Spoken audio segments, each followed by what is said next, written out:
ഈ മലപ്പുറത്തു നിന്ന് ഒരു ദാരുണമായ വാർത്ത വരുന്നു. മേൽമുറിയിൽ കുട്ടികൾ മുങ്ങി മരിച്ചു എന്നതാണ്. 4ഉം 6ഉം വയസ്സുള്ള കുട്ടികളാണ് മരിച്ചത്. വിരുന്ന് വന്ന സഹോദരിമാരുടെ മക്കളാണ് ഈ പെൺകുട്ടികൾ. അഷ്കർ അലി കരിമ്പ നൽകും വിവരങ്ങൾ. അഷ്കർ, എങ്ങനെയാണ് അപകടമുണ്ടായത്? ഇവരോടൊപ്പം രക്ഷിതാക്കളൊന്നും ഉണ്ടായിരുന്നില്ലേ?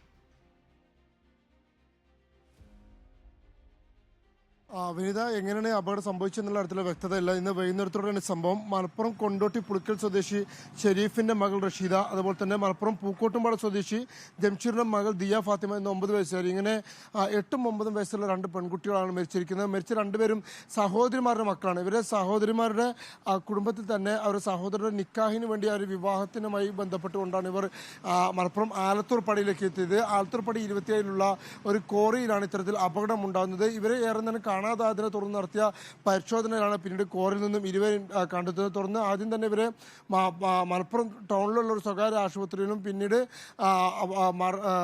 സ്വകാര്യ ആശുപത്രിയിൽ എത്തിച്ചെങ്കിലും ഇവരെ ജീവൻ രക്ഷിക്കാൻ സാധിച്ചില്ല. പിന്നീട് ഇവരെ ഇപ്പോൾ മഞ്ചേരി മെഡിക്കൽ കോളേജിൽ കൊണ്ടുപോയിട്ടുണ്ട്. മൃതദേഹങ്ങൾ ഇപ്പോൾ അവിടെ സൂക്ഷിച്ചിരിക്കുകയാണ്. വിനിത. ശരി, അഷ്കർ അലി കരിമ്പയാണ് വിവരങ്ങൾ നൽകിയത്.